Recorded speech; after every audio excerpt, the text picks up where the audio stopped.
Well, this is the third part on my series of actualizing spiritual mind healing, the how-to part of the textbook. We started off with principles of successful living, and then we went on to mental equivalence. Everyone have your Jell-O mold? Good. And now we are on to the law of attraction. Keep in mind this was written in 1926, long before the 2006 movie, The Law of Attraction, came out, The Secret, that swept the country when Rhonda Byrne found another book that I totally love called The Science of Getting Rich by Wallace Wattles. It completely changed her life, and she made a movie about it. Do you remember that movie? Fantastic stuff. She went around and talked to the great successful people, Jack Canfield that did the Chicken Soup for the Soul books, James Arthur Ray, the one that we're doing the class on, Joe Dispenza. He is so cool. And I want to just digress for a moment. Celeste isn't here, but we have... Oh, Celeste, we have special permission from Dr. Joe Dispenza to show those videos at Center for Spiritual Living, Asheville. One more time. It's a series. It's like 3 months, right?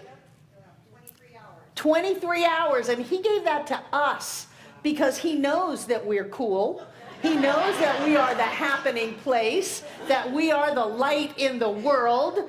And so he said that we could watch all of that stuff one more time, and it's a 3-month approximate series, and I strongly encourage you to see it. He's the guy that had the broken back, that laid on a friend's table or couch for months, and the friend took care of him while he healed his back.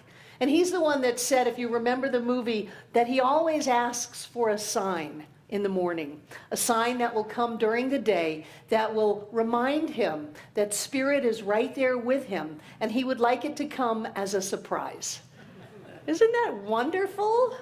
He has what we call a mental atmosphere of healing, of health and wholeness, of success. So Rhonda Byrne made this movie, and it went all across the country, all across the world.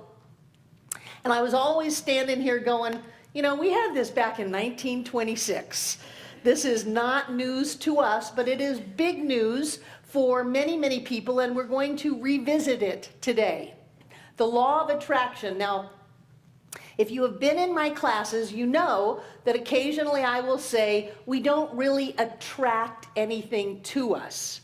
That what we do is we focus on infinite possibilities and probabilities, and by the very fact of our observance, they manifest into form, into our life. Quantum physics calls it collapsing into form. Or else I'll say that we open up an avenue through which Spirit can express through our consciousness and manifest in time and space. But for today, we're going to talk about attracting it. As if we were on Star Trek, and we had something we wanted, and we caught it in our tractor beam. And you know, when you're looking in the ship that's been caught in the tractor beam, they can't get out. They're stuck in the tractor beam. They're going to be pulled in to the person that has got them. So we're going to talk today about this idea of focusing on something that we want and getting it in our tractor beam and pulling it into our lives, and how we do that. One of the things that I love about this teaching is it is not airy-fairy. We do real live miracles here. We have Lynn Villa in the room. We have Joseph O'Neill in the room. We have Pegatha in the room. And we have countless stories that I am not at liberty to share about you and your life in this room. We don't fool around with this. We use it, and we create lives that get better and better and better, because there is this thing called spiritual law. Doesn't matter what you call it. It's all the same thing. We've got this science of mind teaching likes a lot of names. We've got the law of attraction, law of cause and effect, law of correspondence, law of mental equivalence, the law of reflection. We've got all kinds of ways to describe the one law. And that is that when you hold something within yourself, you will have it in your life. One of the ways that we look at it in the law of attraction is that we have a mental atmosphere. I like to liken it to Pigpen. Pigpen had a mental atmosphere. It was a bunch of dirt, but it was a mental atmosphere, and it kind of swirled around him. And if you came into his mental atmosphere, you would get dirty. And he would leave dirt behind him. I think that we have evolved past Pigpen. I am knowing that everyone in this room has evolved past the Pigpen consciousness. And the energy that we are bringing is not one of dirt or making things less than. It is one of light and lifting things up. We all carry within us and around us a mental atmosphere, and it is what we hold in our mental atmosphere that brings circumstances and conditions into our life. So we get mindful. We think about it. First of all, you can look at your life and notice what you've already brought in. If someone says, well, I don't know what's in my consciousness, I don't know what's in my mental atmosphere, all you have to do is look around at the stuff you've brought in. What have you put your tractor beam on and brought in? And that reflects what kind of a mental atmosphere you have, because things are not arbitrary. Things don't just happen. You are the point of creation in your life, and you are always at choice. Whatever it is you focus on, you create. What goes around comes around. Ernest says that no matter where you are, no matter how comfortable or uncomfortable, it is exactly where you belong, because you did that. So rather than, oh my gosh, this happened or that happened, all we need to do is look inside of ourselves and see what is it that we want. If we don't want this, we can have something else. There is not a deity up on a cloud somewhere that is pointing their finger down at us and saying, you are stuck with this life. That is not happening. One of the things that we can, many of the, at least the Judeo-Christian religions can agree on, is that we have free choice. One of the things that God gave us was free choice. So we can choose to have wonderful, amazing lives, or we can choose to suffer and struggle along the way. But it is our choice. There is no outside power that is going to take things away from us or give them to us. That's one of the things that sometimes people miss in this teaching. Isn't it great to think that something's going to overrun your thoughts and feelings and choices and actions and give you what you want without you having to do anything? That is called a fantasy. The only thing that will get you what you want is you. And if you're clear, you can have anything that you want, absolutely anything. But it is our mental atmosphere. What are we putting out and therefore attracting into our experience? What do we think about when we first awaken in the morning? What do we think about when we go to sleep at night? That's why I tell you, don't watch the 11 o'clock news. Don't do it. Because you're putting that in your consciousness. You're putting that in your mental atmosphere. And I guarantee you there is no circumstance on the outside that is worth you giving up your dominion over your thought and your feeling. There is nothing that's going on in the world right now that is worth you letting go of how you want your life to be. Because if you focus on that, you're going to get it. So don't do that. There is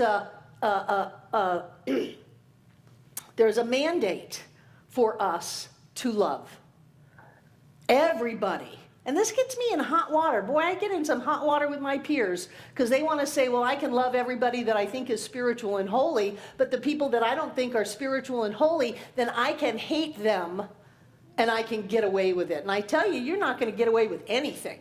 If you choose to not love, you might as well take out every amount of money in your pocket. You might as well take out your 401k, your bank statements, all your credit cards, and set them on fire. And you will look at that loss of money as the least you have lost. It is a mental atmosphere. We carry it with us. It touches everything and everybody, and it brings into our world what we want. What do you want? You've got to love. I have notes. I'm using John's lectern. That's not very smart because he's going to be back next week. Ernest says, from selfish reasons alone, if from no loftier reason, we cannot afford to find fault, to hate, or even to hold in mind anything against any living soul. The God of love cannot hear the prayer of the one who fails to love. If for selfish reasons alone, if you can't get lofty, if you can't get all spiritual and want the best for everybody, get selfish. We can all do that. I've seen it. For selfish reasons alone, we cannot afford to do anything but love. To have a mental atmosphere that is love. That's everybody, every circumstance, everything. Because we will not be in vibrational alignment, we won't get the tractor being turned on, unless we are coming from love. If we want something that is at a higher vibration, we have to get up to that higher vibration. And we get up to that higher vibration by focusing on love. Love for ourselves, permission to play, thank you. Love for our money, love for our family, love for our country, love for our world, love for our job, love for everything, love for our shoes. Tell you, these are the most comfortable shoes I've ever had. They're eel skin. And I bless the eel already. It's okay. Love everything. Love your car. Watch how it runs well. Or you get a new one. This love thing is tricky. That's why some people love their spouse and they get a new one. Because if we have a vibration of love, everything that comes into our life is going to be in that energy of love. But I tell you, there's a lot of stuff that's in the energy of love. Prosperity is in the energy of love. Health is in the energy of love. Saying no to that blink of a moment when you could have been out of this life is an energy of love. When we stay in love and have a mental atmosphere of love, then everything that we bring into our world has to be in alignment with that love. 40 models at the New York Fashion Week. Well done, Charles Joseph Swimwear. Yes. It is up to us to have what we want in life. And I love this idea that nobody can take anything away from us. I grew up as a very hungry kid, very poor, and at our dinner tables, I was the youngest and we weren't allowed to talk, and so all of my older siblings would just take all the food off my plate. So I had this idea that anything could be taken away from me at any time. And this idea that says, no, that which is yours cannot be taken. But it comes with a flip side. And that which is not yours, you cannot keep. But doesn't that clean it up? If someone happens to get something that I thought was mine, oh, if it was really mine, they wouldn't have it. And if I want something, nothing in heaven and earth can keep me from having that. For me, that's where the power is, that it is within me. Through this law of attraction, we set spiritual law in motion because we live in a vibratory and reflective universe. We vibrate at the level of our experiences, and the world reflects that into our lives. And it happens over and over and over again. We create money, we create jobs, we create cars, we create relationships, we create our day. That is us putting it out there and getting it back. I love what Science of Mind gives us. I look at Cliff Rubin, ordained Reverend Cliff Rubin. Those of you who have been here for the long haul know of which I speak. And the fact that any one of us can pull our lives together from the broken pieces that we have been to and put it back together again with love and joy and confidence and prosperity and success. To me, that's what it's all about. And it always comes from within us. It always is, what are we putting out? We don't have it in our world unless we put it there. However you want to describe it, we took it out of unformed substance of mind and we put it there, or we attracted it into our experience, or we're living simultaneous lives of infinite possibility and probability, and this is the one we decided to come into form on. I'm getting out there. I know, I'm watching Greg Braden. Gosh, he's out there. However you want to say it, everything on the outside is what's going on the inside. And so it behooves us to be mindful as to what is going on the inside. As we go through our life, we bring our experiences with us. We bring our friendships, we bring our love, we bring our happiness, we bring our joy, and then we manifest that on the outside, and we go, oh wow, look at this amazing person that I just met. You met that amazing person because that is what you are. That is what you brought. That is what you brought in. However you want to wrap your head around it. When you are a friend, you have friends. When you love, you have people love you. When you are happy, you have happiness around you. When you are joyous, you have experiences in your life that reflect that joy. It is all about you. It's all about the way you're going to see it. What are you going to tractor beam on? What are you going to laser beam on and bring right into your life? You have the entire infinite possibilities of all of creation right here. What are you going to do? Well, they looked at me crooked. I think that they meant such and such. No. They didn't mean anything but what you make it mean. It only means what you make it mean. I love that. Well, it's right there. It means what it is. No, it only means what you make it mean. You know, they have so much trouble with car accidents and the people who saw the accident, because they all give different descriptions of what happened. This person was coming from here, and that person was coming here, and this was a blue car, and this was a red car. Oh no, this person was coming down the road here, and they were in a truck, and this person was turning. They're completely different. And everybody believes that their experience is exactly the same as everybody else, and it's not. Maybe the Mormons have it where you get your own planet, you know? Maybe we are all living on our own planet already. Reel me in, reel me in. Your life is up to you. All of the choice of what you will be, what you will have, and how you will live is up to you. It is always an inside job.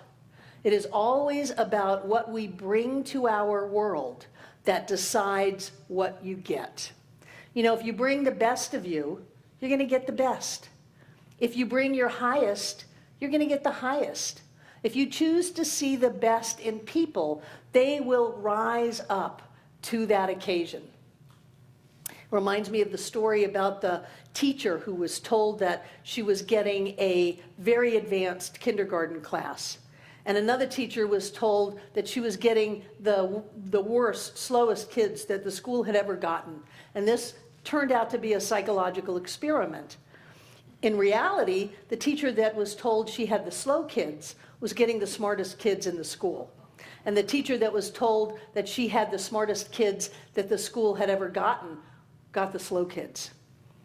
And by the end of the year, the teacher that was told that she had the smart kids had the smartest kids in the school. And the teacher that was told that she had the slow kids had the slowest kids in the school. Because that is what they brought out of those children. Thank God experiments like that have been banned because they cause irreparable damage to the children. But how do you see people? How do you see your mate? How do you see them? Do you see the 99 things that they do, or do you see the one thing that they don't do? I guarantee you, you will have a better relationship if you see the 99 and ignore the one. How do you do with your work? What is your mental atmosphere that you bring into your world? Do you bring into the world that everything's going to work out great, that deals are going to close, customers are going to show up, things are going to happen, it's going to be a wonderful, joy-filled, successful, productive day? Do you bring that? Or do you wake up and go, oh my gosh, I hope I can get this. I hope it works out. I hope. Don't hope. Don't wish. Don't hope. No. Put it out there, and you must, by law, get it back. And because Emerson said there is no great or small to the soul that maketh all, it doesn't matter whether it's a big thing or a little thing. Sometimes we think, well, I'll do a parking space, I'll do enough money to pay my mortgage or my rent, and I'll just get by. Well, it's just getting by that you're only going to get. So if you're going to create, you might as well create big. You might as well go for what you want in a big way. You might as well live a life that you were meant to live. You are God in form. You are spirit made manifest as you. Do not shortchange the universe by not taking what is yours. It is our duty, I believe, as spiritual beings to stand up straight and tall and to live the life of our dreams. And to point at someone else and say, they didn't let me do it. My childhood was too traumatic. My first husband was awful. My second husband was awful. All of those other relationships were awful. And so I just can't be who I've come here to be. That's a crock. We have within us the energy and the essence of God itself, calling us to bring it forth into our lives, to grab the good that we want. Nothing is out of play. Anything that we want is here, to bring it into our lives. We sing, "Let there be peace on earth" every Sunday. That's bold. Be bold. Go for it. Whatever it is, set your mind right. Make up your mind and watch your day unfold. This idea about other people brings me to one of my favorite quotes. And I have had people leave the center over this one. Nothing is real unless we make it real. Nothing can touch us unless we let it touch us.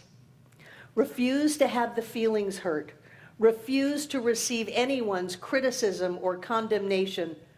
In the independence of your own mentality, know that you are wonderful.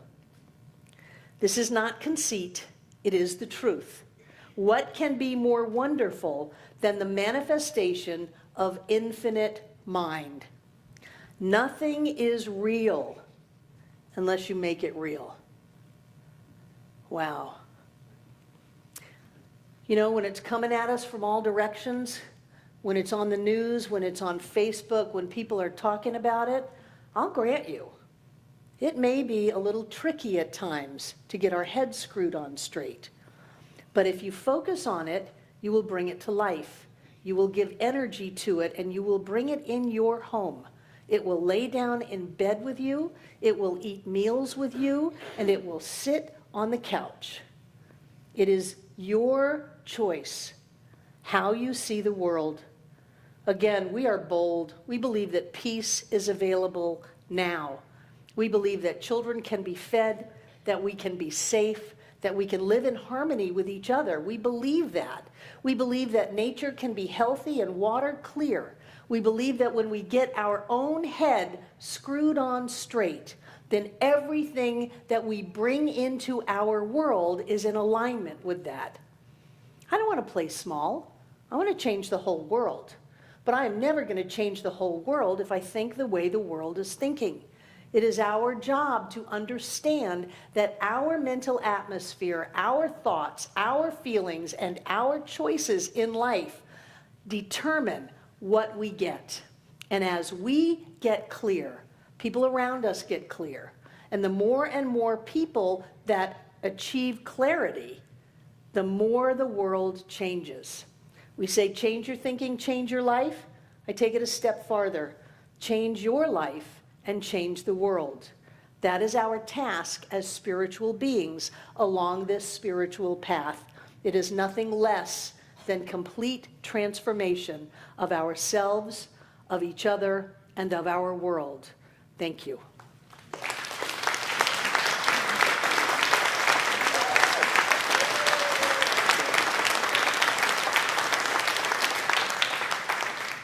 And now our welcomers have come forward, at least our welcomer, Rain and Alice, thank you. Who's here for the very first time? Very first time. Welcome, welcome, welcome. Who are you? We're the Williams. The Williams is welcome to Center for Spiritual Living Asheville. Do you live here? No. Where are you from? Aiken, South Carolina. Wonderful. Welcome from Aiken, South Carolina. I'm so glad you're here. Rain has a little card if you want to know more about the center, like the fire walk that's coming up at the end of March. Then fill out that card. If you want email only, just check the email part of that. If you put your number down, probably not for 3 or 4 weeks I'll call you, but I will call you and say hi. My calendar is booked starting tomorrow morning. And they have a gift for you, but I'm so glad that you came. Because this is a place where miracles happen, where we demonstrate, we walk our talk, we practice what we preach, and we live a life that gets better and better and better. Is there anybody else here for the first time, Alice? Welcome, welcome, welcome. Who are you? Mercedes? Yes, welcome, Mercedes. I'm so glad you're here. And was there someone over here? What's your name? Carmen. Carmen, Mercedes, and the Williamses. Anybody else? Yes, in the back, over here, Alice. Okay, what's your name? Sarah. Welcome, Sarah. I'm so glad you're here. This is a good, and more, yay. Who else? Who are you pointing at? Carmen and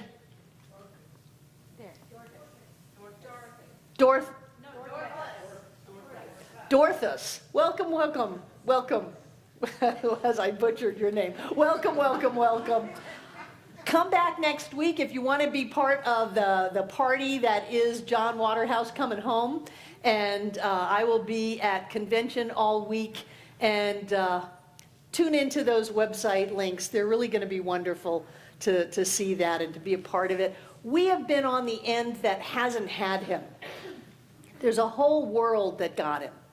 And for me, it was very comforting to be able to get a little sense of, yes, the last 6 years have made great change on this planet and for hundreds of thousands of people. So we got to be the part that supported that. Thank you. And now I'd like to invite our prosperity acceptors to come forward, take out what you're going to give. And to those of you watching on YouTube, it is February 2018 here. I don't know when it is where you are, but you can join right in this experience of giving and supporting and being rich and generous by going to our website, cslasheville.org, and clicking the donate button on any page. I love that it's on every page now, so just pick a page and click it. And know that as you give, you become a part of this work that supports thousands and thousands of people around the world every month. We are doing amazing work here. We are held up in high consciousness by most centers in this movement, saying we want to be like Asheville because we have got something going on, because we are living in alignment with our mission, which is to get these teachings out to everybody on the planet. And so as you take your gift, I like to open up one hand, put the gift on it, and cover it with my other hand and pull it close to my heart. And I am so grateful for this amazingly rich and blessed life. I am so grateful for this amazingly rich and blessed center, and for every person here that demonstrates more than enough, for every life that gets better and better and better, for the friendship that we share, the love that we share, and all that we are together. I know that as we give, we set law in motion, and it comes back to us. So we give from our fullness and our richness, knowing that our energy truly does touch the world. And I know that each one of us comes together to make this center for spiritual living Asheville all that it was ever meant to be. It is a place of peace, a beacon of light, a tower of strength, and a fountain of wisdom that touches the lives of all who call it home. And we'll repeat our investment affirmation together aloud. I freely and joyously give from the abundance and fullness of my overflowing wealth, knowing my gift goes with love as it touches and blesses the world. And so it is.